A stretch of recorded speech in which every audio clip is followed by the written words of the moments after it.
So we are going to start today our new chapter and it is structure of atom. तो हम structure of atom के बारे में बात करेंगे और एटम यहाँ से हम प्योर केमिस्ट्री में एंटर कर रहे हैं, ठीक है ना। फर्स्ट चैप्टर में ज्यादा कुछ डिटेल में नहीं था, लेकिन अब स्ट्रक्चर ऑफ एटम जो सेकंड चैप्टर है उसमें प्योर केमिस्ट्री की तरफ एंटर कर रहे हैं, ठीक है। मतलब सबसे पहले कैसे बनता है, मतलब कोई भी बड़ा क्रिएशन है उसके पीछे कुछ छोटी यूनिट होती है ना। ऐसे सब एटम मतलब जितना भी बड़ा क्रिएशन है उनके पीछे अगर हम छोटी यूनिट खोजते जाएं ये किससे बना, ये किससे बना, ये किससे बना, ये किससे बना, तो हम पहुंचेंगे एक ऐसे कंक्लूजन पे जहां पे हमें पता चलेगा एक पार्टिकल होता है छोटा सा, जिसे हम एटम बोलते हैं, उससे सब कुछ बनता है। आगे दो एटम मिलके मॉलिक्यूल, फिर मॉलिक्यूल मिलके कंपाउंड्स बनाते हैं, है ना, ये सब। तो इस तरीके से बढ़ता है। तो डाल्टन ने, इससे पिछले चैप्टर में तुमने डाल्टन थ्योरी पढ़ी है ना, 1808 में बेटा, है ना। डाल्टन ने एक थ्योरी दी थी, डाल्टन एटॉमिक थ्योरी।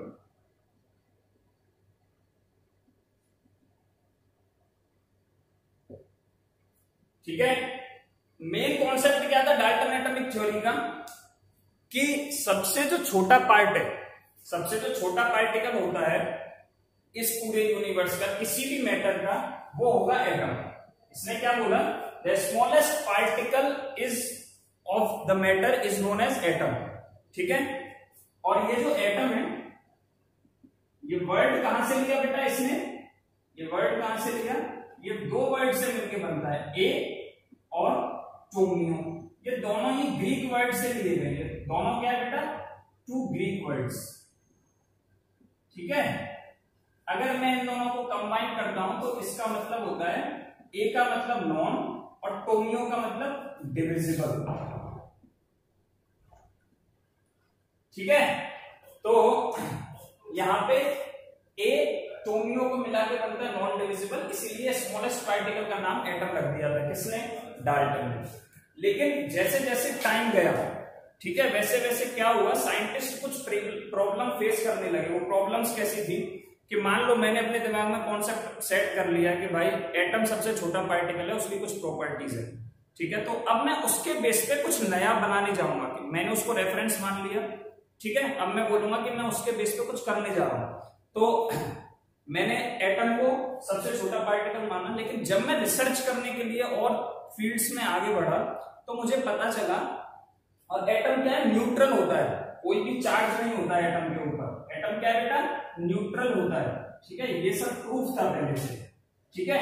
लेकिन जैसे जैसे रिसर्च में आगे बढ़े वैसे वैसे क्या पता चलता है कि जो स्मॉलेस्ट पार्टिकल साइंटिस्ट देख रहे थे उनमें कुछ उनका चार्ज आ रहा था, वो सब चार्ज पार्टिकल्स थे, ठीक है। तो फिर ये जो एटम है ये स्टेबल कैसे होगा, है ना। स्मॉलेस्ट मतलब नॉन डिविजिबल, अब ये टूट नहीं सकता है। अगर ये टूट नहीं सकता तो फिर ये चार्ज पार्टिकल्स क्या है, ठीक है।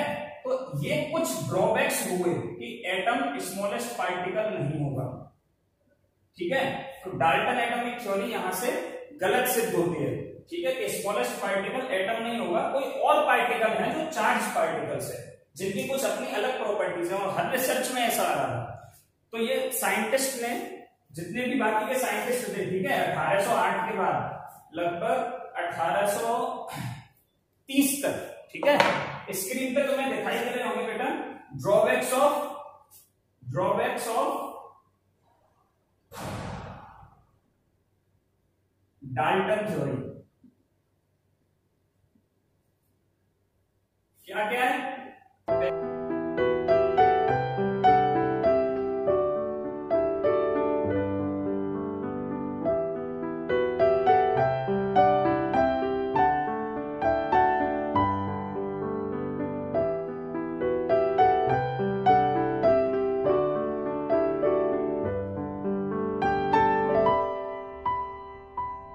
डिस्कवरी ऑफ इलेक्ट्रॉन, ठीक है। अब फिर उन्होंने सोचा अपनी रिसर्च रोक के कि सबसे पहले हम ये डिसाइड करते हैं कि स्मॉलेस्ट पार्टिकल है क्या, ठीक है। तो पहले अब डिस्कवरी पढ़ेंगे हम एक एक करके, इलेक्ट्रॉन, प्रोटॉन और देन न्यूट्रॉन की। फिर उसके बाद हम एटम की और प्रॉपर्टीज के ऊपर जाएंगे, और इसी फ्लो में ये पूरा चैप्टर है, इसी तरीके से सेट किया गया, ठीक है। तो नेक्स्ट हेडिंग डालो, डिस्कवरी ऑफ इलेक्ट्रॉन,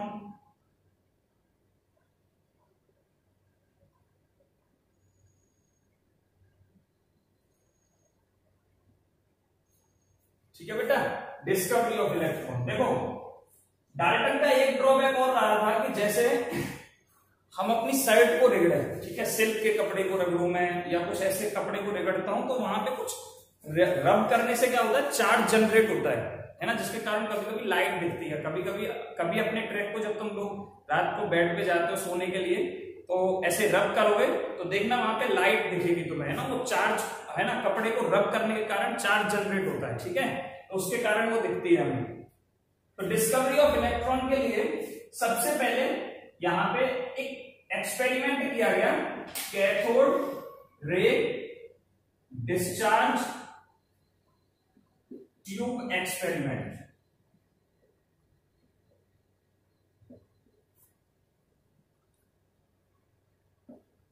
ठीक है बेटा, ये एक्सपेरिमेंट परफॉर्म किया गया, लेकिन ये पता कैसे चला कि हमें यहीं से पता चलेगा कि स्मॉलेस्ट पार्टिकल क्या है। तो इससे पहले तुम्हें एक ओरिजिन मतलब इसकी खोज कहां से हुई, तो 1830 में, ठीक है, ये सब इंफॉर्मेशन है, ये सब तुम्हें लिखना नहीं है, ठीक है। 1830 में माइकल फेराडे ने, 12th में पढ़ोगे तुम ये, माइकल फेराडे ने, इलेक्ट्रोकेमिस्ट्री में आएगा, ठीक है,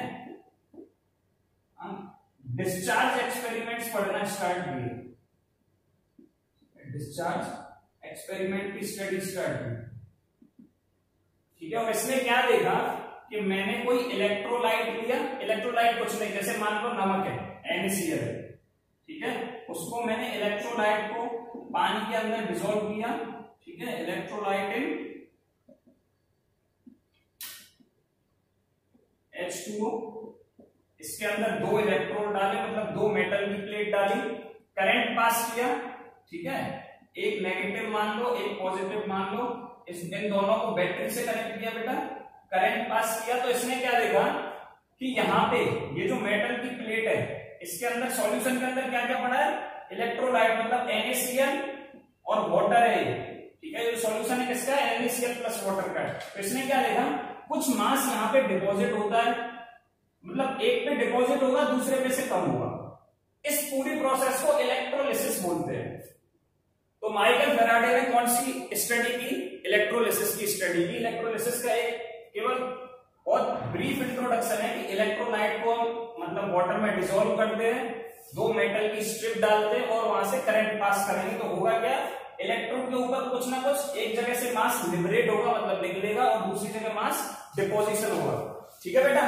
तो यहां से माइकल फेराडे ने ये देखा कि कुछ ना कुछ चार्ज जो इलेक्ट्रोड से हमारे नेगेटिव और पॉजिटिव है, वहां से कुछ ना कुछ इलेक्ट्रॉन्स की फॉर्म में, तब तक ये नहीं पता था कि ये इलेक्ट्रॉन है प्रोटॉन है, तो नेगेटिव चार्ज पॉजिटिव चार्ज कुछ ना कुछ तो फ्लो हो रहा है, तभी वहां पे रिएक्शन हो रही है, इलेक्ट्रोड के ऊपर रिएक्शन हो रही है। यही तो इसका ऑब्जर्वेशन था, जमा होना मतलब उसने कुछ चालू करके रख दिया, अब अंदर अपने आप कुछ हो रहा है, उसे ही तो रिएक्शन बोलते हैं। तो इसने ऑब्जर्व किया कि इलेक्ट्रोड के ऊपर इलेक्ट्रिसिटी पास करने पे एक इलेक्ट्रोलाइटिक सेल के अंदर कुछ रिएक्शन होती है, ठीक है। सबसे पहले ये 1830 में माइकल फेराडे ने ऑब्जर्व किया, ठीक है बेटा।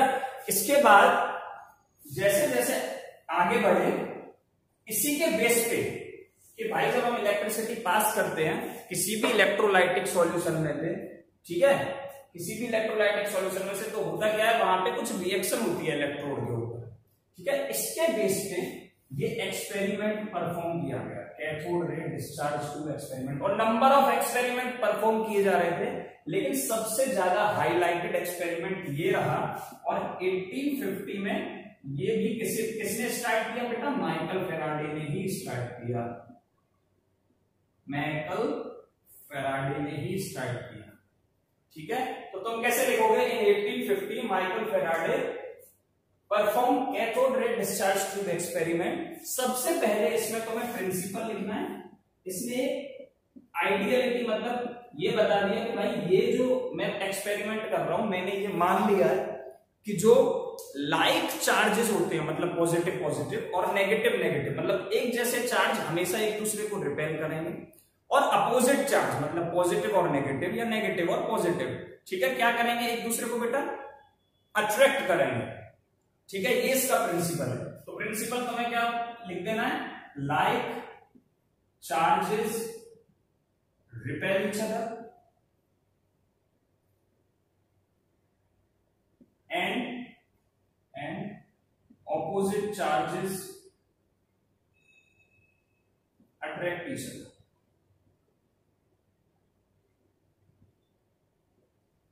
opposite charges attract each other।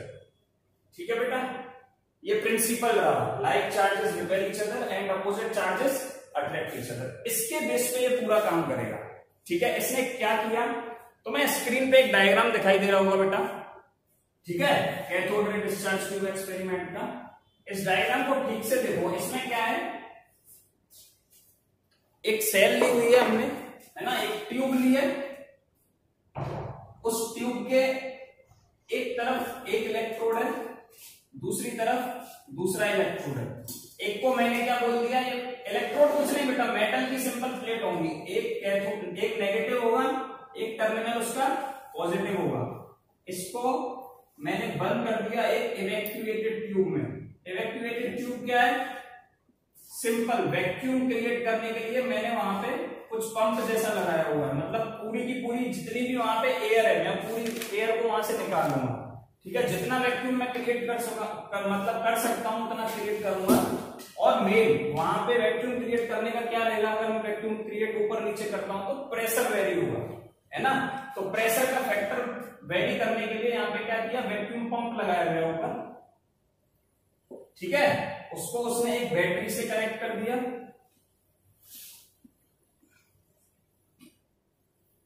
ठीक है, ये फिगर तो मैं स्क्रीन पे दिखाई दे रहा होगा। ठीक है, इस पे क्या करना है तुम्हें, जब यहां से इसने इलेक्ट्रिसिटी दी, जैसे ही स्विच ऑन किया तो बैटरी लगी हुई है, तो यहाँ पे मान लो इसने पहले स्टार्टिंग में क्या किया, हाई वोल्टेज दिए, है ना, 1000 से भी ज्यादा, मतलब 1100 वोल्टेज के अराउंड इसने की इलेक्ट्रिसिटी इसने सप्लाई की। अब होता क्या है, जब ये इलेक्ट्रिसिटी दे रहा है तो इसने कुछ फील किया, इसने क्या ऑब्जर्व किया, और यहाँ पे दो कंडीशन है बेटा इसकी।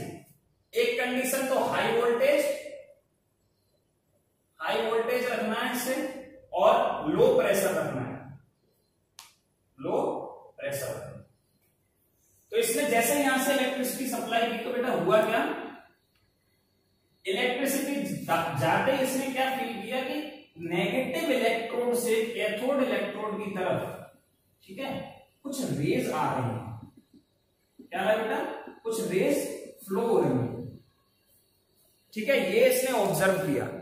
अच्छा, ये रेज हाई वोल्टेज पे दिखाई नहीं देती हैं, ये रेज जो है हाई वोल्टेज पे दिखाई नहीं देंगी। इनको देखने के लिए, देखेंगी तो है ही नहीं, इनविजिबल है। तो इसने क्या किया, ये जो एनोड है, ठीक है, नेगेटिव को कैथोड बोल देना और पॉजिटिव को बेटा एनोड बोल देना। एनोड के पीछे, जस्ट बिल्कुल इसके पीछे यहां पे एक फ्लोरेसेंट स्क्रीन लगा दी। क्या लगा दी, फ्लोरेसेंट स्क्रीन लगा दी।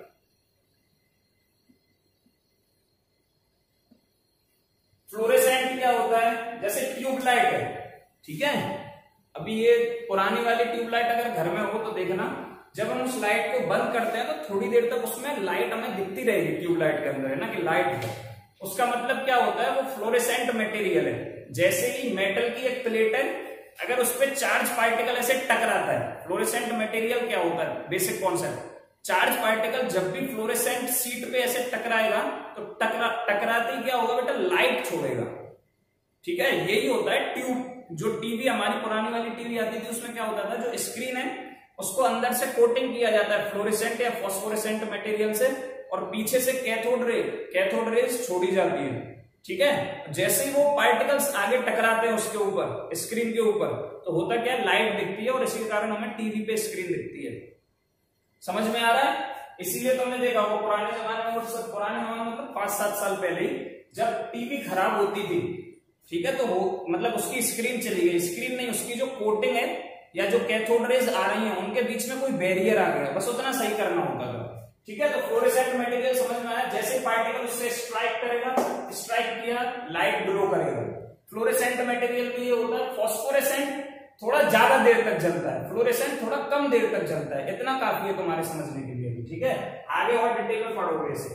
फ्लोरेसेंट स्क्रीन लगाई, ठीक है। ये फ्लोरेसेंट मटेरियल में बता दे रहा हूं तुम्हें, जिंक सल्फाइड लगाया। क्या लगाया? जिंक सल्फाइड की स्क्रीन लगाई। प्रेशर को और कम किया, प्रेशर वोल्टेज को भी कम किया, एकदम 0.001 वोल्ट के अराउंड लेके आया। प्रेशर तो था ही पहले से। इसने क्या देखा कि यहां से ये पार्टिकल्स आए, है ना, जैसे इस स्क्रीन को टच किए इसने लाइट छोड़ी। इसका मतलब नेगेटिव इलेक्ट्रोड से कुछ निकल के आ रहा है, पॉजिटिव पे टकरा रहा है, ठीक है। और ये नेगेटिव इलेक्ट्रोड क्या है? मेटल है, मेटल के इलेक्ट्रॉन निकल रहे हैं, ठीक है। इसने ये ऑब्जर्व किया। अब ये पॉजिटिव की तरफ अट्रैक्ट हो रहा है, पॉजिटिव की तरफ फ्लो हो रहा है अपने आप नेगेटिव से। तो थोड़ा आइडिया लगाया कि जो रेज आ रही हैं इन्हीं को बोला बेटा इसने कैथोड रेज। क्या बोला? Cathode rays. और कैथोड रेज नेगेटिव पार्टिकल्स, दोनों में से कोई भी नाम ले सकते हो, ठीक है। नेगेटिव पार्टिकल्स, ठीक है। अभी ये कंफर्म नहीं हुआ, थोड़ा आइडिया आ गया कि हाँ भाई शायद नेगेटिव होगा जो उसमें से आ रहा है। इसके लिए इसने क्या किया, इसे अच्छा से समझने के लिए क्या है, जैसे तुम्हारी जो ट्यूब लाइट है, एक बोतल ले लो, ठीक है, थम्स अप की 2 लीटर की, उसे आगे से काट लो, उसके अंदर छोटा ट्यूबलाइट डाल लो, छोटी ट्यूबलाइट, दोनों तरफ 2 मेटल की प्लेट लगी हुई है, ऐसे बिल्कुल एक्सपेरिमेंट है, ठीक है। अब मैंने क्या किया, ये पूरी असेंबली के ऊपर इसने यहां तक परफॉर्म किया। अब भाई साहब जो जे थॉमसन है, जे थॉमसन का मेन कंट्रीब्यूशन है इसमें। जे थॉमसन ने क्या किया, इसको मैग्नेटिक फील्ड और इलेक्ट्रिक फील्ड की प्रेजेंस में उठा के लेके चले गए, ठीक है। तो इलेक्ट्रिक फील्ड की प्रेजेंस में लेके गए जब इसे, मतलब 2 टर्मिनल लेके आया मैं इसे, ऊपर से पॉजिटिव और नीचे से बेटा नेगेटिव, यही होगा इलेक्ट्रिक फील्ड। इन दोनों के बीच में लाइंस जा रही होंगी, इलेक्ट्रिक फील्ड की पॉजिटिव और नेगेटिव के बीच में, मतलब ऊपर से नीचे ऐसे लाइन कर रही होंगी, ठीक है। तो अब इसने क्या देखा बेटा कि जो ये रेज आ रही है, कैथोड रेज जो आ रही है, ये यहां ना पहुंच के इससे पहले ही ऐसे डेविएट होने लगी पॉजिटिव की तरफ। समझ में आ रहा है ये क्या हुआ? पॉजिटिव की तरफ डेविएट होने लगी। यहां से ये कंफर्म हुआ, क्या कंफर्म हुआ कि जो रेज कैथोड से निकली थी वो नेगेटिवली चार्ज पार्टिकल से बनी हुई थी, ठीक है। और उसी को बोल दिया गया इलेक्ट्रॉन। उसी को क्या बोल दिया गया बेटा? इलेक्ट्रॉन, ठीक है। ऐसे ही इसे फिर मैग्नेटिक फील्ड में लाया गया, नॉर्थ पोल और साउथ पोल लगाए गए, ठीक है। उसी हिसाब से फिर वेरिएशन दिखाया इसने, नॉर्थ पोल की तरफ डेविएट हुआ, कुछ साउथ पोल की तरफ डेविएट हुए। तो वहां से इलेक्ट्रिक फील्ड और मैग्नेटिक फील्ड लगाने के बाद कंफर्म हुआ कि जो कैथोड रेज निकल रही थी कैथोड से एनोड की तरफ, वो कौन सी थी बेटा? नेगेटिवली चार्ज थी, ठीक है। तो ये समझ में आया तुम्हारे? ये था पूरा cathode ray discharge tube experiment. इसके कुछ पॉइंट्स हैं, ठीक है, वो तुम लिख लो, तो मैं स्क्रीन पे दिखाई दे रहे होंगे, ठीक है, क्योंकि मैं अगर उतना सब कुछ यहाँ पे लिखूंगा बेटा तो बहुत सारा टाइम चला जाएगा, ठीक है। तुम स्क्रीन से लिख लो।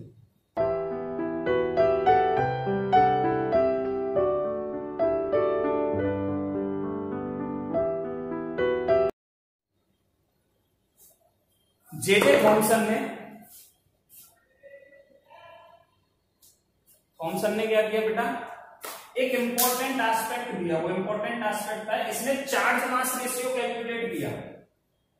चार्ज मतलब E का मतलब है यहाँ पे जो कैथोड रेज आ रही है जो नेगेटिवली चार्ज है, ठीक है, उनका टोटल चार्ज कितना है और उनका टोटल मास कितना है। अब मैंने तुमको बोल दिया कि वो नेगेटिवली चार्ज पार्टिकल इलेक्ट्रॉन थे, इसलिए मैं उसका चार्ज E से डिनोट कर रहा हूं और यहाँ पे मास के नीचे भी सफिक्स में E लगा रहा हूं।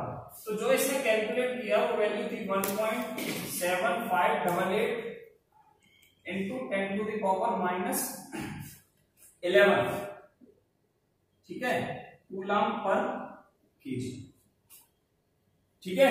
इतना इसने क्या किया बेटा? इतना इसने कैलकुलेट किया। ये कैसे कैलकुलेट किया वो तुम्हारे कोर्स में नहीं है, उसके लिए प्रैक्टिकल एकदम एक्सपेरिमेंट परफॉर्म किया गया, वहां से ये वैल्यू आई। ठीक है, इस चार्ज बाय मास रेशियो से कुछ कंक्लूजन आई, वो 3 कंक्लूजन।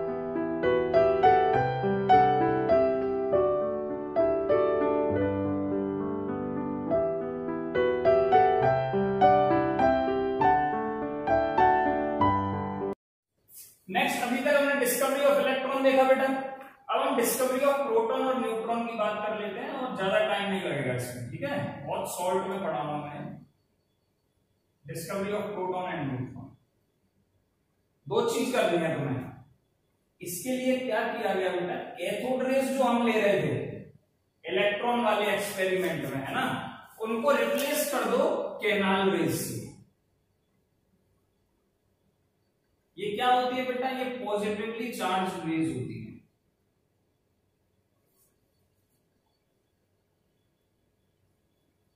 ठीक है, ये पॉजिटिवली चार्ज होती है, तो बाद में पता चला, लेकिन तुम्हारे आइडिया के लिए बता रहा हूं। कैनाल रेज क्या है, ये देखा गया कि भाई कैथोड रेज के अपोजिट बिहेव कर रही है कैनाल रेज, तो क्यों ना वही एक्सपेरिमेंट परफॉर्म किया जाए और देखा जाए कि कैनाल रेज क्या इफेक्ट डालती है। तो क्या हुआ, फर्स्ट कंक्लूजन, जब ये वही एक्सपेरिमेंट परफॉर्म किया गया, सिंपल एक तो चेंज है बस उसके अंदर कि कैथोड रेज को रिप्लेस कर दिया किससे, कैनाल रेज से। ठीक है, तो जैसे कैथोड रेज क्या कर रही थी बेटा, कैथोड से एनोड की तरफ जा रही थी और अट्रैक्ट हो रही थी किसकी तरफ, इलेक्ट्रिक फील्ड की प्रेजेंस में पॉजिटिव टर्मिनल की तरफ। ये किसकी तरफ अट्रैक्ट होंगी, नेगेटिव टर्मिनल की तरफ। तो जो कंक्लूजन वहां आए थे, है ना, किसके, नेगेटिवली चार्ज पार्टिकल्स के, उसके जस्ट अपोजिट कंक्लूजन इसमें आते हैं कैनाल रेज के केस में। ठीक है, तीनों कंक्लूजन तुम्हें स्क्रीन पे दिखाई दे रहे होंगे, एक एक करके तुम देख सकते हो और रिलेट करो इन्हें, है ना, cathode ray discharge tube experiment के साथ रिलेट करो, अच्छे से समझ में आएंगे। ठीक है, बिल्कुल तीनों के तीनों अपोजिट कंक्लूजन है, जो वहां पे 3 आ रहे थे उनके जस्ट अपोजिट कंक्लूजन आएंगे। ठीक है, यहां से हमें किसकी डिस्कवरी मिलती है, प्रोटॉन का हमें केवल आइडिया मिला है, कंफर्म तो इसे रदरफोर्ड करेगा। ठीक है, केवल हमें क्या मिला है, यहां से आइडिया मिलेगा कि हाँ भाई पॉजिटिवली चार्ज पार्टिकल भी रहता है।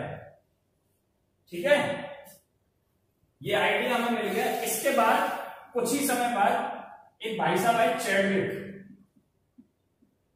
इन्होंने बोला कि जो टोटल एटम है अगर पॉजिटिव है नेगेटिव है, तो क्यों ना यहाँ पे जैसे फिजिक्स में पढ़ते हैं ना पॉजिटिव नेगेटिव, तो एक न्यूट्रल वाली लाइन भी होती है, तो फिर न्यूट्रल भी होगा।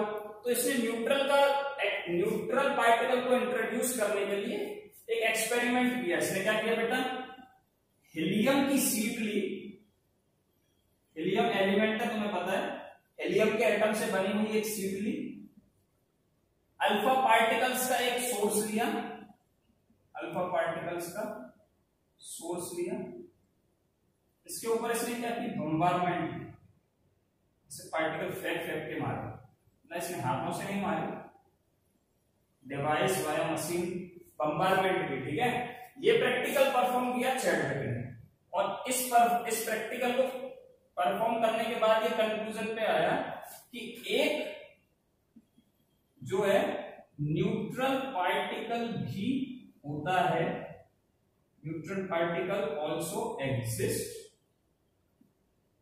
As positively charged, positive and negative particle exist.